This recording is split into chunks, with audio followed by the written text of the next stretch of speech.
Hello everyone, welcome back to Happily Ever After. We are the Raj family, and today's topic is something that we all need to really work on. Whatever stage you are in your life, whether you are in courtship phase, whether you are dating, whether you are engaged or about to get married or just got married or been married for several years or even decades, this topic is something that we all need to work on, and there is always growth in it. So, what is the topic? It is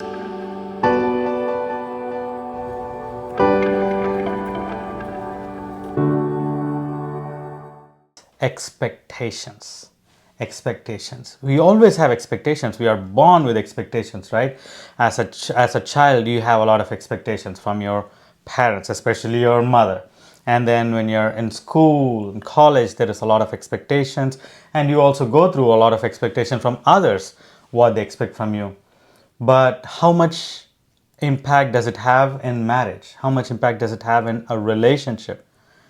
It's something that we have to grow as we keep seeing more and more of a need in there. So, honey, for you, what were some things, expectations that you think have been big or important in our marriage? For me, expectations in terms of issues, I always have been in the mindset of solving. So my expectation is to solve the issue immediately, and I don't want it to pile up and pile up and pile up. But when there is an issue, the expectation is to end there. Another expectation is to have a lot of fun in marriage. I don't. When I envision our marriage, my marriage, even before Debbie came into the picture, I envision something that it is not a dark, dull place, but it is a more lively, vibrant place where we are having a lot of communication, conversations, and we are also having a lot of fun, being playful, having people come together or come and spend time with us, and all of that. So, those were my expectations. How about you? For me, when it comes to marriage, I think it was to have a friendship as a foundation, that we can really enjoy life as friends. And also that, yes, when we face issues, we would be somewhat, patient and forgiving, and that it would be in good terms dealing with issues.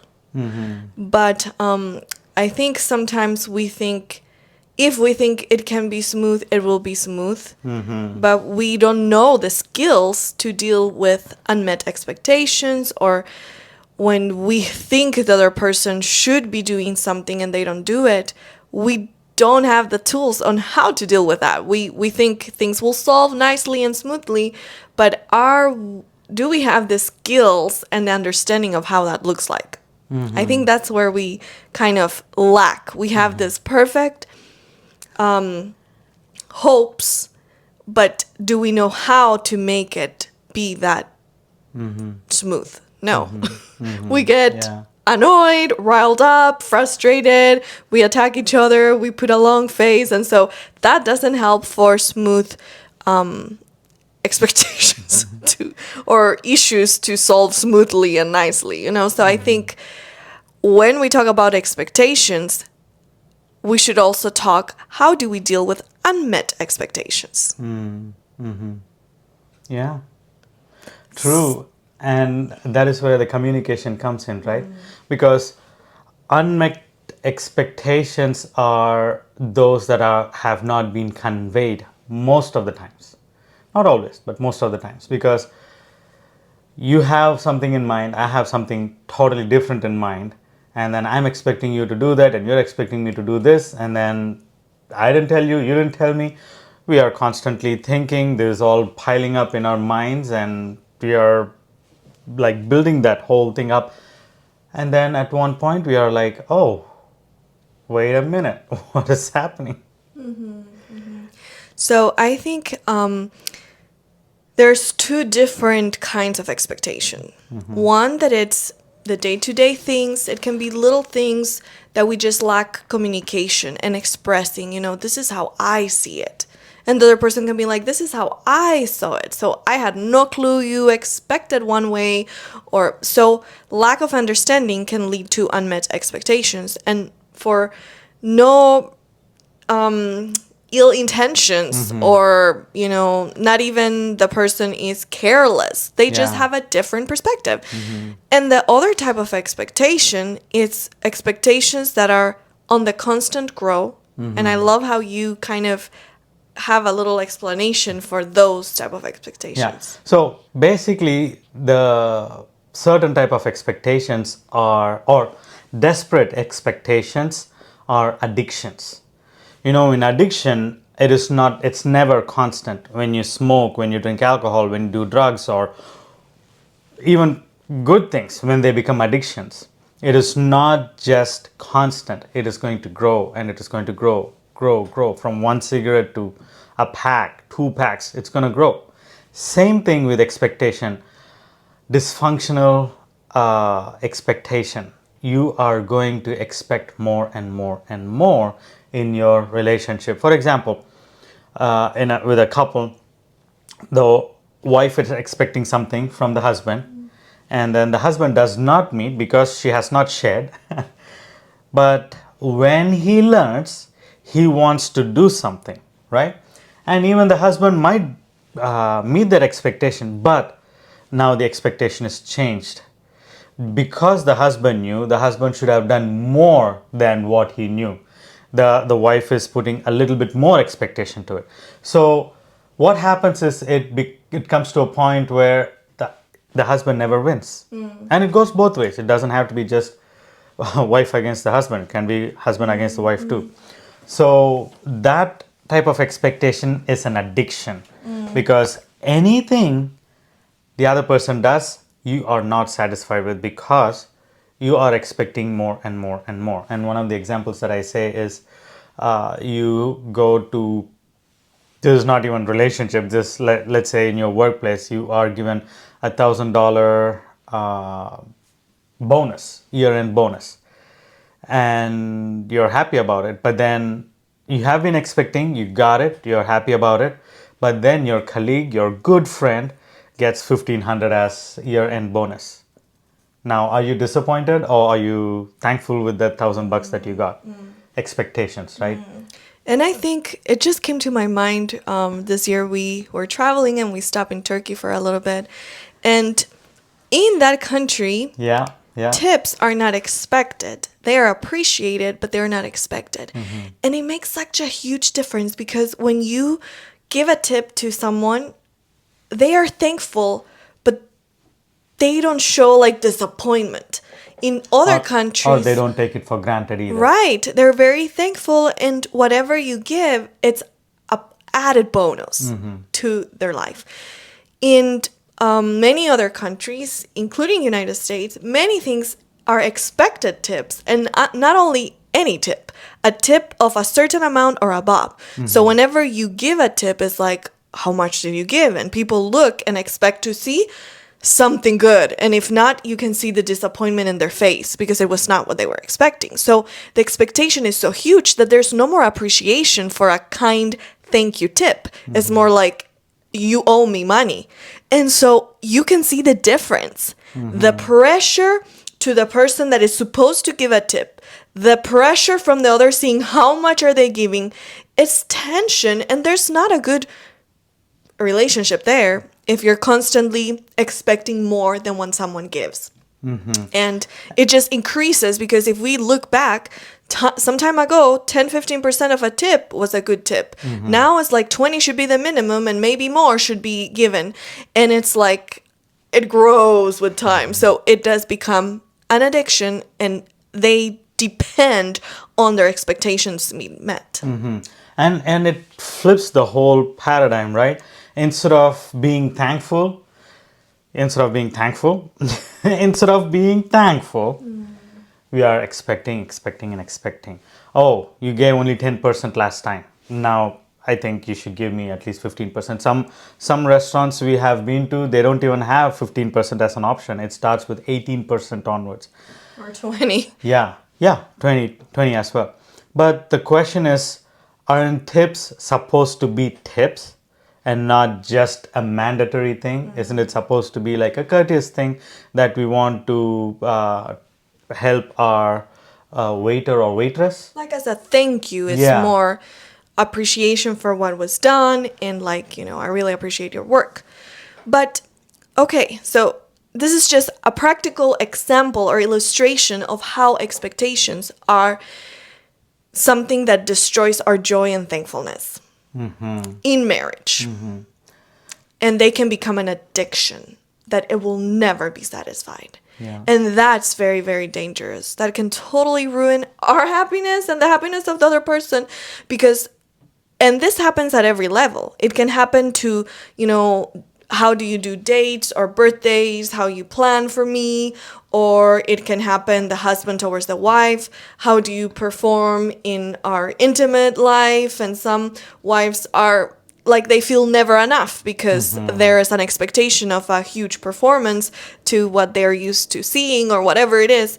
So those things really impact marriage and it's real. And it's killing the enjoyment, the gratefulness, the being present in the moment and savoring what is there and growing together, but not through expectations, but through openly sharing, but also valuing what the other person has given already in so many ways. Yeah, that's why I'm gonna name it the turkey effect. The turkey effect, because you don't expect anything and the wife does it for you or the husband does it for you, you're thankful. Right? I'm not expecting her to throw a huge birthday party. Like in 2021, you remember you had a birthday party and she was very clear. This is not an every year thing. I was able to manage and have our friends come together, and I was able to book the Airbnb and all of that. But please don't expect this to be every year. She made it very clear, which is great because I don't have to have my expectation, because that was huge. I did not for a second think that my friends will be there 3 hours away from where we lived. And I did not know what all was planned. All I knew was we were going to an Airbnb, and for me it was like we were just you and me going to an Airbnb because we were not married yet. But then no, there will be other people. So I was like wondering, is this like a hostel or what it is? I had no idea. But I also didn't want to think too much on it because she was trying to surprise me with something, and so yeah. When things happened, I truly appreciated it. I didn't have any expectation as to what it's going to be. I was surprised. I almost had a heart attack to know that my friends and my, at that time, soon to be brother-in-law was there. And I was like, everything was going in slow motion for me. But it was a beautiful, memorable experience. And then she made it very clear, this is not going to happen every year, so please don't expect it. Perfect. I enjoyed as much as I could, and I have not been having any type of expectation. And since then, we did not celebrate that type of birthday party, and I have not been disappointed. I've been so thankful for that year, and also every year we've done different things, and we've been thankful. I've been thankful for that. Same thing goes with her. Even in fact, this year we were in Austria. I couldn't do anything on my own. I cannot do anything on my own because I didn't speak the language. We didn't have intentionally the phone connection. If you want to see that video, we will put it in the link above so you can see a video regarding that mission trip. Yeah, and I couldn't do anything. However, there was another girl who had a birthday on the same day as Debbie. So we just joined with them. There was a big birthday party on the same day and just fellowship with all the people around, and we both celebrated together, which was super meaningful to have someone celebrating or just having their birthday on the same day. And they invited us. Yes. So we didn't crash, just so you know. So it was a beautiful experience. So every year it has been different things. Coming back to the point, expectation. dysfunctional expectation, it is going to be addiction. It is going to be addictive. It's going to ask you to expect more and more and more and more and more, and it never ends. When are you going to come to a point where you're going to be thankful for what you have received? And another example that comes to my mind, because expectations we cannot avoid. We always have different ideas, hopes, dreams, and that's natural. But I think how we deal with unmet expectations is the main thing that we need to learn. Number one, not to feed expectations and let them become the center. And if it's not, it's because we're not good enough or people don't care about us, but truly think the best. And an example that just came to my mind was Jesus. He expected his disciples to be praying for them, Yes. for him during the time of most need. And he told them his expectation. He not just was like, oh, I wish they pray for me, but he said, please pray. Stay up and pray. And what did they do? They didn't. And he comes back. He's disappointed, I believe, because they needed that support. But in the midst of that, he actually thought the best of them. And he kind of Yeah. was like, they're tired, their The spirit is willing, but the flesh is weak. So he, in a way, kind of like thought the best and made it like, I understand in a way, poor things, whatever. And so he was not blaming them or like, you were not there for me where I needed you the most. And he just expressed expectations. They were not met. He still tried to kind of excuse them kindly for their humanity or lack of remembering or tiredness, whatever it might be. Like if my husband forgets, even though he's good at dates, but he forgets my birthday or something that is meaningful to me, can I excuse him? Like, he was really busy or he was doing so many other things, or it's not ill intentions. And so, number one, we see the principle of expressing our expectations and our needs. Number two, when they are not met, still thinking the best of the other person and not the worst. Like they don't care about me. They truly, are the worst disciples or partner ever, whatever it is. And so he still hold on to what he had, and God supplied strength for Jesus during that time. So we see through a most critical time, even Jesus had to go through a lot of, disappointments, Yes. because he has expectations, and that's so true. We do have expectations, as we shared earlier. From our birth, we are going to have a lot of expectations with one thing or another. How do we channel the expectations? When the expectations we receive, it's easy to process it and be happy about it. But if we don't receive, how are we going to channel it out? Are we going to have the benefit of the doubt, think the best of others? Actually, we would like to read a couple verses from the Bible. Philippians 2:3. Philippians 2:3, it says, let nothing be done through strife or vainglory, but in lowliness of mind, let each esteem other better than themselves. Isn't that beautiful? Like, even if she forgets to do something that I have been expecting, but I will still think of her better. Think of her as I esteem her better than myself. Because, in a way, it could be selfishness, right? That I'm expecting you to do something and you're not doing it. And many times the problem is we think the worst and we get Yeah. upset and we get riled up and we demand. So it's not anymore an expectation, it's like a command, and it's like Yeah. a anger towards that, and that is not good. Yeah, yeah. And I really love these comforting verses that talks about these things. Let nothing be done through strife or vainglory, but in lowliness of mind. Lowliness, humility, being humble, right?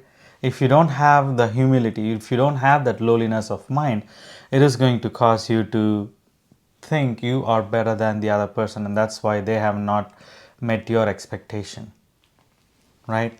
And Debbie, would you like to read Colossians 4:6 for me, please? Colossians 4:6. Let your speech be always with grace, seasoned with salt, that ye may know how ye ought to answer every man. So always extending grace through our speech and seasoned with salt. Yeah, and especially when the thing is not met, right? Expectation is not met. Do we have grace? Is it seasoned with salt? Do we still have that same type of love? Do we still esteem the other person better than self? There is so much to think on those things, because if We have something exciting that we want to share. Maybe you're like, what is the strength in my relationship? How is the quality of my relationship like? How can I gauge or get an idea where I'm at or what things maybe I need to grow? or you might not even know how your relationship is growing, and you are trying to figure it out and you don't know how to figure it out. We have a beautiful free resource for you. It is a 3-minute relationship strength quiz. You can find it on our website. It's free for everyone. You can just go put our website. We'll put it here right here. It's called naturalhealingproject.com, and then you just scroll down. You will be able to find, it says relationship strength quiz. It is for anyone that is committed, single, or in relationship. Feel free to go and check it out and do the quiz. You will get a percentage of the strength of your relationship with the answers you give and some tips, advice, and suggestions to move forward in strengthening even more. If we need to receive grace, God has given us grace. We need to extend it. But if we don't want to extend it, He cannot give more, because we are trying to keep that grace with ourselves, right? And it's no good. Yeah. It's no good. Yeah. You had another verse? Yeah, before we go to another verse, I would like us to talk about the other aspect of the thing in terms of expectation is communication.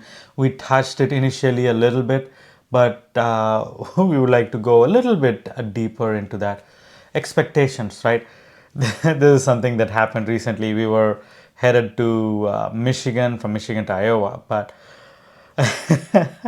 I always have a certain thing in my mind, and she has something else in her mind. And we finally got to talk about it after a year or so, almost a year or so. We finally got to talk about it because she opened up and I opened up, and we were like, okay, we see where we differ, and maybe we can work on that, right? So we can share the practical example how it was Yeah. to make it very practical.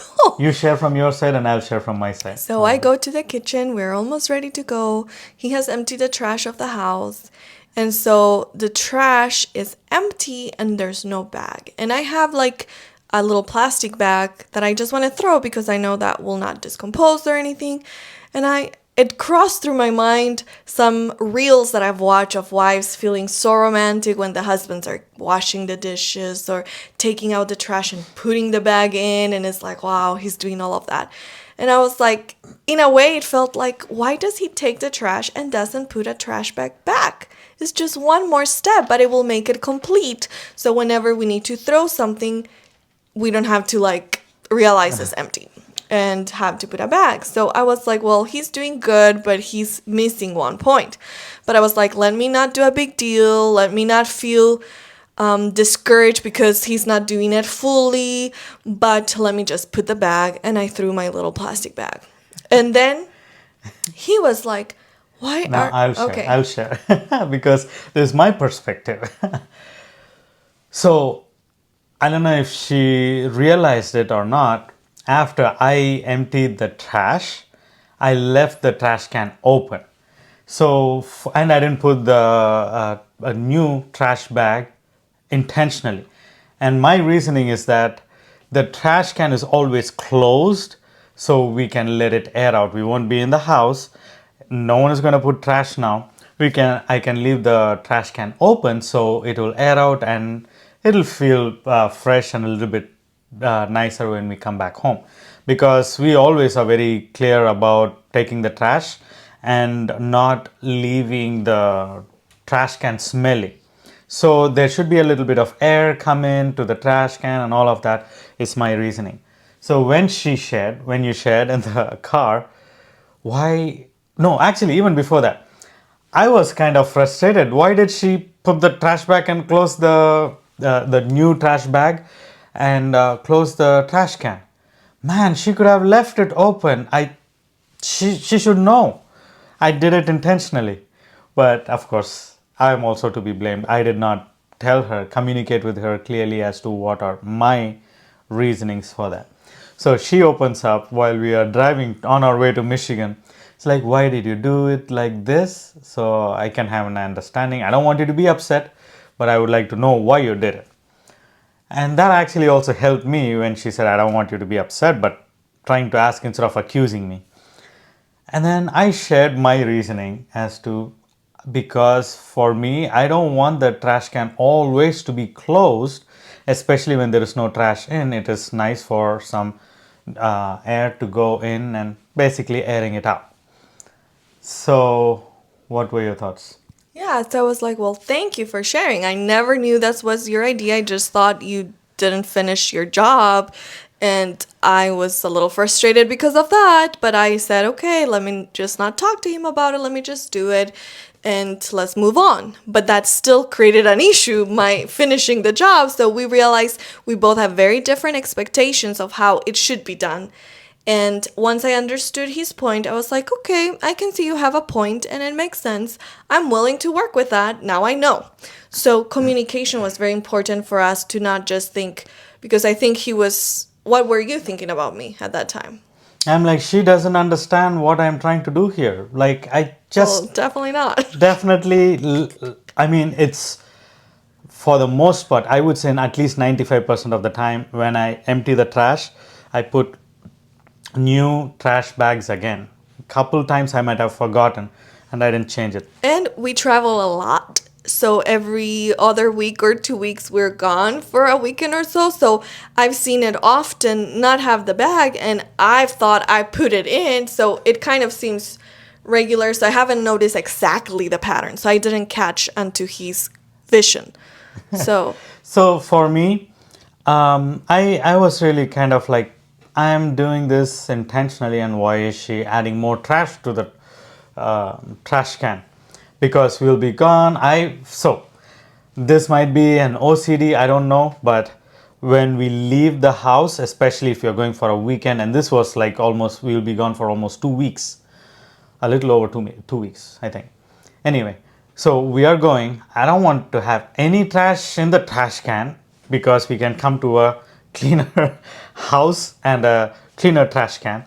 And the second thing is, I don't want to have any dirty dishes or even clean dishes in the drying rack. Everything to be put away. So when we come back home, there is not so many dishes to wash or to put away. Everything is put away. When we come back home, it's not, there is not so much work because we drove, and we from Michigan back home, it was like 10 hours drive without any break if we don't take any break. So yeah, definitely just to make it clear, we don't leave dirty dishes more than maybe a cup or two. Sometimes And I don't like that either. we generally always clean the sink, even if we're at home. But so it's never like cluttered with dishes. But for me, it's not such a big deal to leave dirty dishes just drying at the last minute because there's so many other things we're trying to pack and do in the morning before we leave. So I'm packing food and this and that. So I make sure everything is clean, but not necessarily everything put away because we have to dry and put away. So for me, efficiency and just things can wait and air dry. For me, it's more efficient, but for him, it's better to have clear and clarity. So I'm like, okay, well, I'm fine with that. I might not have the time, so if you want to do it, feel free. So in certain things, we also say, I'll do my best, but I might not be able to do everything up to your expectation. But other things I can work with, and so we kind of have to work with each other and communicate. Yeah, yeah. So it definitely helped that we both openly communicated our expectations, and she saw my view and I saw her view, and we could come to a well informed decision, whichever works best, right? So another expectation we had, which also was not fully communicated. I just kind of thought it would happen because I thought of how I would do. So throughout our courtship, at the beginning of a few months, I decided to buy a nice leather journal and that I would write as often as possible different like letters to him. Things that I really wanted to open my heart, but maybe not share it to him at that time, or prayers I was doing, or feelings through our relationship. And I thought that would be so meaningful. The day we get married, if God leads us to that point, I will give it to him. But if we don't get married, there's certain things I don't want to tell him all the way. So we built at our relationship. Finally, we got married. So in our honeymoon, I had my little journal ready for him. So this was not so little, but it had quite a lot. My goal was to fill all the pages, like 300 pages throughout the months and years. But I had this whole journal, and I thought he's going to read it just during the honeymoon. Like in a couple days, he's going to read everything. And he was so touched, so thankful. And I think he just opened it, looked, and then put it and store it. And then months go by, a year goes by, and I'm like, aren't you reading? Like, I took so much time, and time is going by. And so I started to honestly feel a little dejected. Like, I took so much effort. I was so excited for him to read everything through the years. There were things that even before we met, I wrote. So I didn't understand, because for me, something someone writes, I will read it in few days many times. So I was like, is he not really caring? Isn't it not that meaningful to him? Like, what happened? My dream that for years I've been writing for my future husband is not really taken as I thought it would be.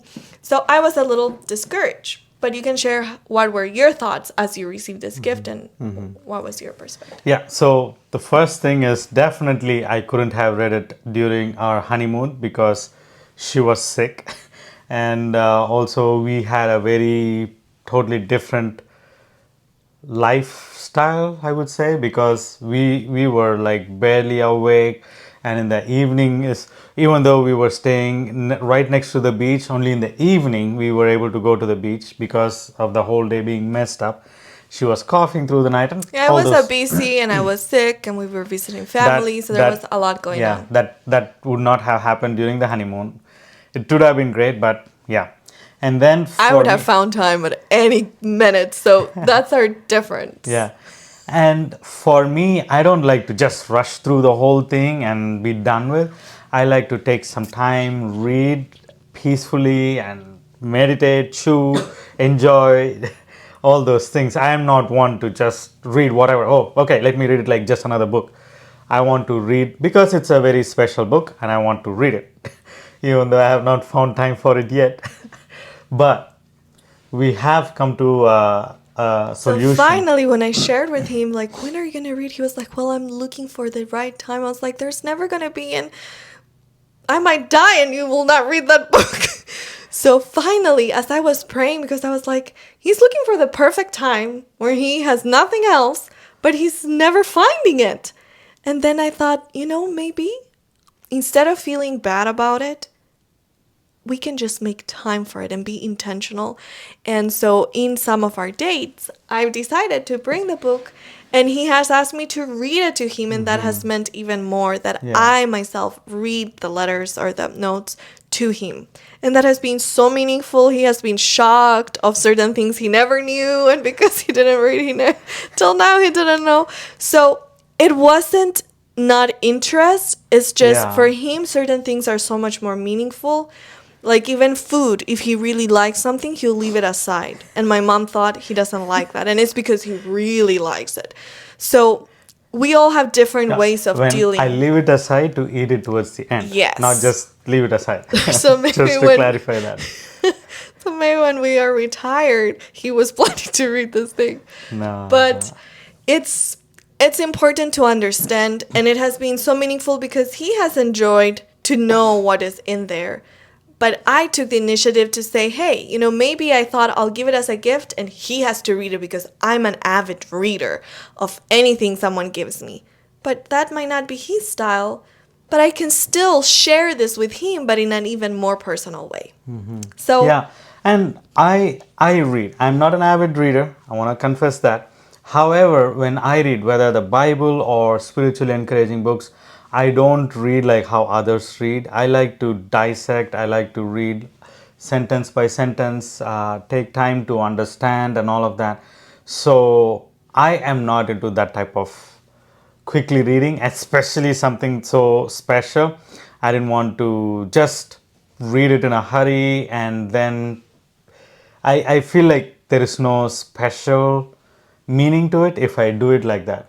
But I think she reading it to me with her own words and expressing all of that, it makes it even better for me to listen to it. It's like living at that time when she wrote it, but only that she's even narrating the whole thing for me. And it's very meaningful for me.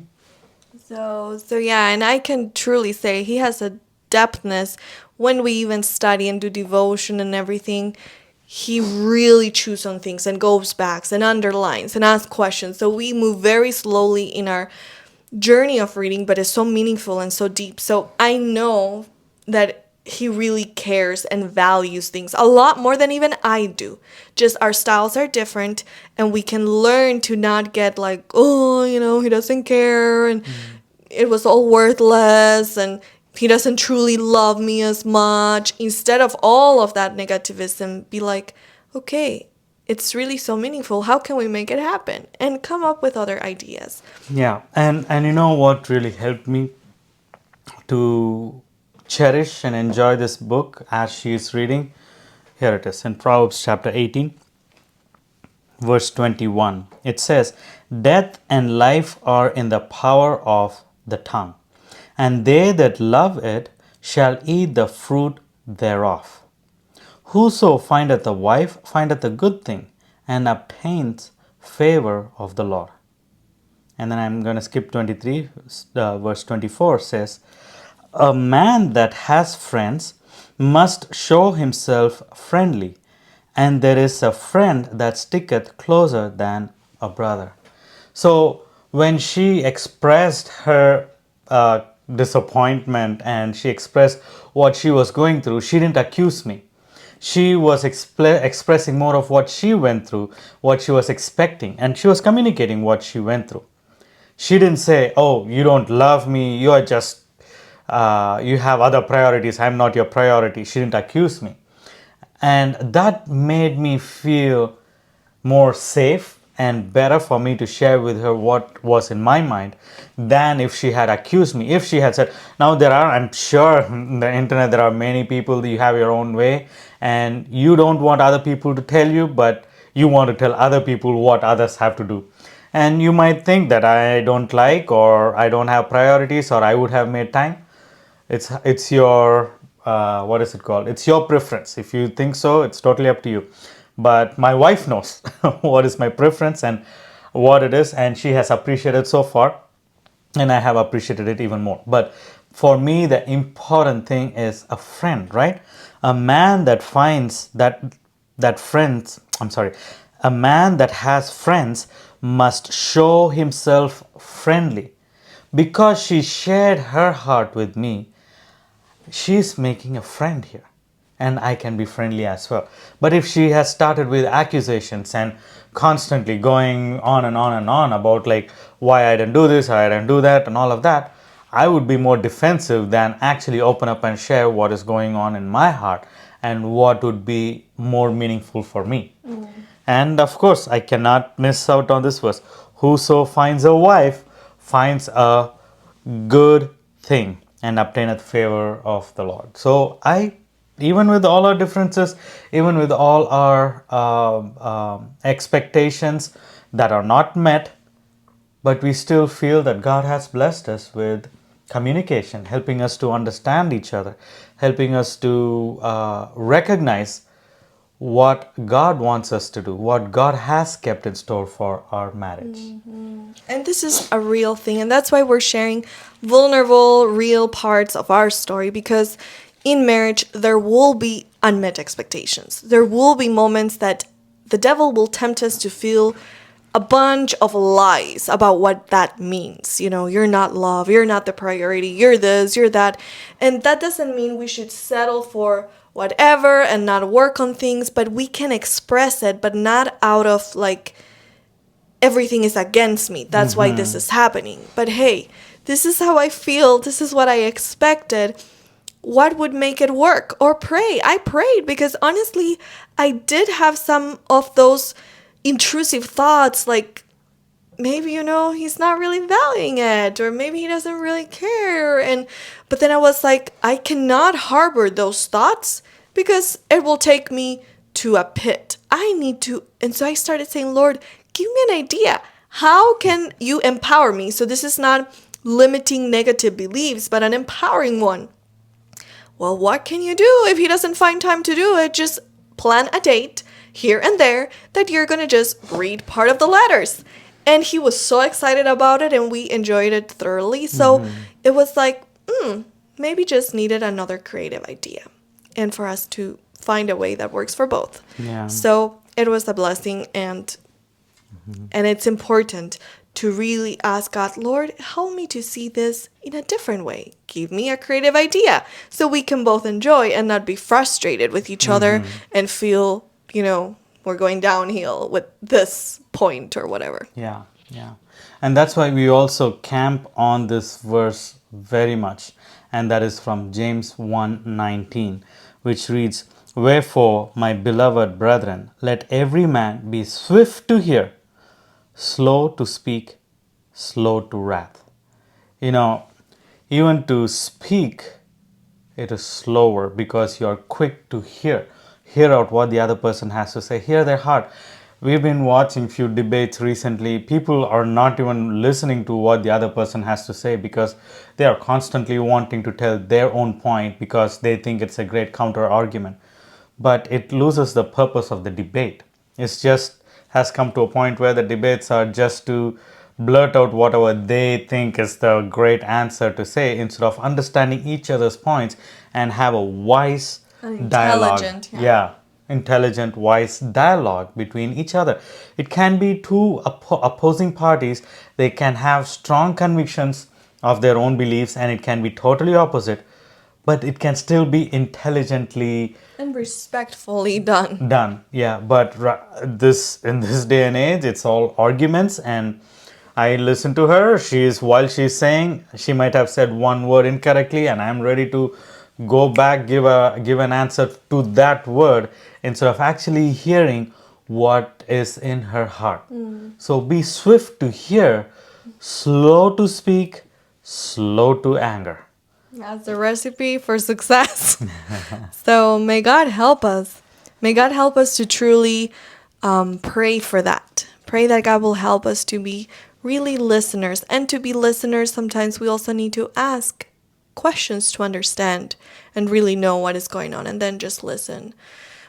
So expectations, a big topic. Express your expectations, but don't depend on your expectations for your joy. Count your blessings and ask for creative ideas on how to work through things in a way that we can move on and not be stuck and depressed and upset. So we'll see you in the next episode.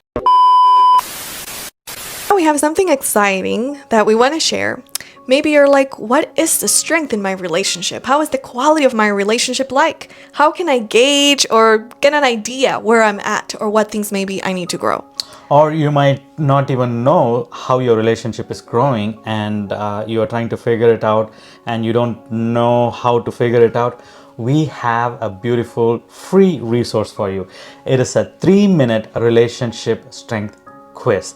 You can find it on our website. It's free for everyone. You can just go put our website. We'll put it here right here.